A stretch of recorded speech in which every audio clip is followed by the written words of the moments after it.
کوئی جزیرہ تھا، وہاں کا سیاسی نظم یہ تھا کہ سال کی آخری تاریخ کو جو ان کا موجودہ بادشاہ ہوتا اس کو جنگل میں چھوڑتے اور نیا بادشاہ لینے کے لیے وہ ساحل پہ آ جاتے۔ جو پہلا شخص ساحل پہ اترتا اس کو اپنا حکمران مان لیتے۔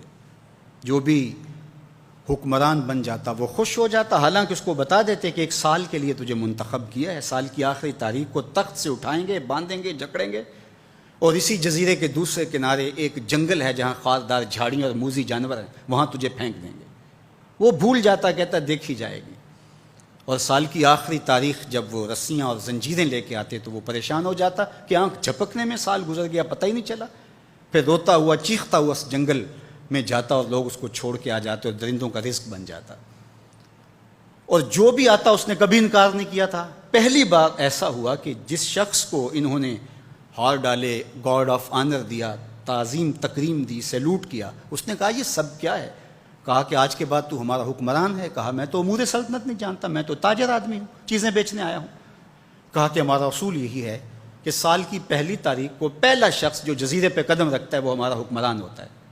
اس نے کہا میں تو امور سلطنت کو نہیں جانتا، تو یہ کس طرح ذمہ داری قبول کر سکتا ہوں؟ انہوں نے کہا کہ تمہیں کرنا ہوگی، اس کے علاوہ کوئی راستہ نہیں ہے، ہمارا یہ قانون ہے، ضابطہ ہے۔ اور یہ بھی بتا دیں کہ سال کی آخری تاریخ کو تجھے اسی جنگل کے دوسرے کنارے چھوڑ آئیں گے جہاں موذی جانوروں کا رین بسیرا ہے۔ تو اس نے کہا اگر انجام اتنا دردناک اور خطرناک ہے پھر تو میں بالکل جانے کے لیے تیار نہیں ہوں۔ تو انہوں نے کہا تو چاہے نہ چاہے باندھ کے بھی تخت پہ بٹھانا پڑا تمہیں بٹھائیں گے۔ اس نے کہا اچھا مجھے یہ بتاؤ کہ سال بعد میری بات مانو گے یا نہیں؟ انہوں نے کہا کہ ہاں، قانون میں تو ترمیم نہیں کر پائے گا، لیکن یہ ہوگا کہ تیرے انتظامی حکم ہم ماننے پہ مجبور ہوں گے۔ اس نے کہا ٹھیک ہے، میں تمہارا حکمران بننے کے لیے تیار ہوں۔ رومی بولتے ہیں کہ جب بھی کوئی شخص تخت نشین ہوتا تو وہ بھول جاتا کہ میرے 7 سال کی آخری تاریخ میں کیا ہونے والا ہے۔ وہ عیش و عشرت کرتا اور یوں وقت گزارتا، سال کی آخری تاریخ آنکھ جھپکنے میں آ جاتی۔ لیکن یہ پہلا شخص تھا، تخت نشین ہوتے اس نے پہلا حکم نامہ جاری یہ کیا کہ کمانڈوز بلائے جائیں۔ بلائے گئے، کہا اس جنگل میں چلے جاؤ جہاں تم بادشاہوں کو پھینک کے آتے ہو اور وہاں کے موذی جانور کاٹ ڈالو۔ پھر بلدیہ کے ملازمین بلائے، کہا جاؤ جا کے وہاں کی جھاڑیاں کاٹو۔ پھر معمار بلائے، کہا جا کے وہاں محل تیار کرو۔ کچھ لوگوں کو بلایا، کہا جا کے وہاں پھول لگاؤ، پھلدار درخت لگاؤ، سایہ دار شجر لگاؤ۔ پوری حکومتی مشینری اس جنگل کو کٹوانے، وہاں کے موذی جانور قتل کروانے اور وہاں خوبصورت محل بنوانے، کنویں کھدوانے اور پھلدار درخت لگوانے میں صرف کر دی۔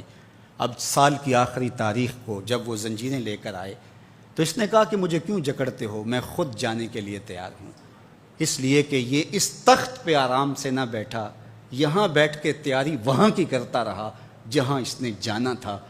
کافر اور فاسق دنیا کے تخت پہ عیش کرتا ہے، بھول جاتا ہے کہ میں نے کہاں جانا ہے، اور صالح مومن اس تخت پہ آرام سے نہیں بیٹھتا، جہاں جانا ہے اس کے لیے تیاری کرتا رہتا ہے۔ اور جب جنازہ اٹھتا ہے تو وہ کہتا ہے اجلوا بی ولا تؤخروا بی، دیر نہ کرو، مجھے جلدی لے جاؤ، میرا تو وہاں انتظار ہو رہا ہے۔ اور پھر جب وہ وہاں پہنچتا ہے تو القبر روضۃ من ریاض الجنہ، وہ جنت کے باغوں میں سے باغ بن چکی ہوتی ہے۔ وہ سارے تھور، ساری جھاڑیاں، ساری آگ اور وہاں کے سارے بھڑکتے ہوئے شعلے بجھا چکا ہوتا ہے، اپنے اعمال کے لشکر بھیج کے۔ ہم نے دیکھنا ہے کہ ہم یہاں آخرت کے لیے کچھ بھیج رہے ہیں کہ یہیں سب کچھ لٹا رہے ہیں۔ دنیا کے مختلف ممالک میں جانا ہوتا ہے۔ تو ایک دفعہ میں اٹلی گیا تو وہاں ایک شہر میں مجھے کچھ دوست لے گئے، تو وہ چھوٹا سا گھر تھا، تو 20 سے 30 لوگ وہاں رہ رہے تھے۔ تو میں بڑا حیرت زدہ ہوا، تو میں نے کہا کہ آپ یہاں تنگ سی جگہ پہ 20-25 لوگ رہ رہے ہیں تو اتنی مشکل میں کیوں رہ رہے ہیں؟ تو کوئی بڑا سا گھر خرید لیں، آسودہ رہیں۔ تو انہوں نے کہا کہ جناب آپ ہمارے علاقے میں جا کے دیکھیں، 5-5 کنال کے گھر ہم نے وہاں شروع کیے ہیں۔ ہم یہاں کمائی کرنے آئے ہیں، عیش کرنا تھوڑے آئے ہیں۔ ہم تو چند سالوں کے لیے یہاں آئے ہیں، اس لیے ہم یہاں سے کماتے ہیں، بھیجتے وہاں ہے جہاں ہم نے ہمیشہ جا کے رہنا ہے۔ میں نے کہا یہی تو میں سمجھانے آیا ہوں، جہاں جتنا رہنا ہے وہاں کا انتظام بھی اس حساب سے کرو۔ حضور نے فرمایا کن فی الدنیا کانک غریب او عابر السبیل، دنیا میں ایسے رہو جس طرح مسافر اجنبی رہتا ہے۔